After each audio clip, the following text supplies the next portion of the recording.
মহাশ্মশান কালীপুজো 40তম বর্ষে পদার্পণ করল। হুগলি জেলার তারকেশ্বর থানার অন্তর্গত বালিকড়ি 22 নম্বর গেট শ্মশান কালীপুজো। মহাশ্মশান কালীপুজো এই বছরে 40তম বর্ষে পদার্পণ করল। প্রতি বছরের মতো এই বছরে জাঁকজমক করে পালিত হচ্ছে শ্মশান কালীপুজো। মহাশ্মশান কালীপুজো এক রাতের। কালীপুজো উপলক্ষে এক রাতের মেলা বসে। মহাশ্মশান কালীপুজো দেখার জন্য আশপাশ গ্রাম থেকে আসেন ভক্তরা মায়ের মন্দিরে এবং বহু দূর দূরান্ত থেকে ভক্তরা আসেন মায়ের মন্দির প্রাঙ্গণে। মায়ের কাছে পুজো দেন, পরিবারের মঙ্গল কামনা করেন।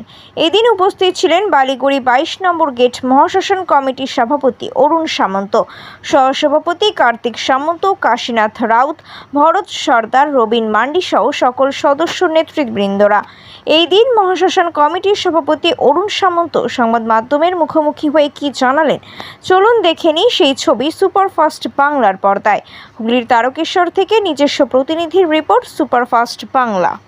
বালিকড়ি 22 নম্বর গেট কালীপুজোর শ্মশান আমাদের আজ বিগত 40 বছর পুজো হচ্ছে।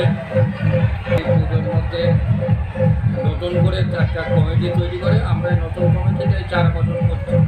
আগে থাকতেও ছিলাম, তখন সব অনেক কিছু হয়ে কারণে আমরা আমাদের সব চালামালা করে সাহায্য মানুষের সঙ্গে চেয়ে কোনো রকমে এখন নিচে এখন মন্দিরের জন্য আমরা একটু হয়েছে সরকারের কাছে অনেক করেছিলাম, যদি কিছু সাহায্য দেয় পঞ্চায়েত তাহলে মন্দিরটা তৈরি করবো আর হচ্ছে চুল্লিটা তৈরি করার জন্য।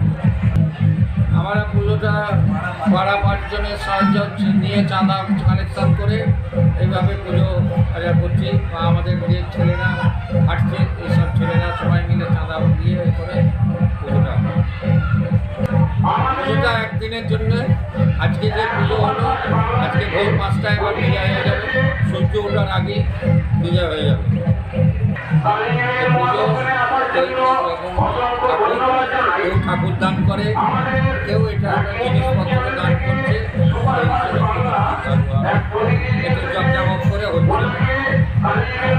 উদ্দেশ্য বলতে আমরা এখানে তখন ওই জনা 5-6 ছেলে চারদিকে পুজো দেখতে যেতাম। আমাদের শ্মশানে পুজো হচ্ছে, আমরা পুজো করব বলে একটা রায়না থেকে তখন আমাদের রায়না থেকে বাহন আসতো, তাকে জিজ্ঞাসকার বলে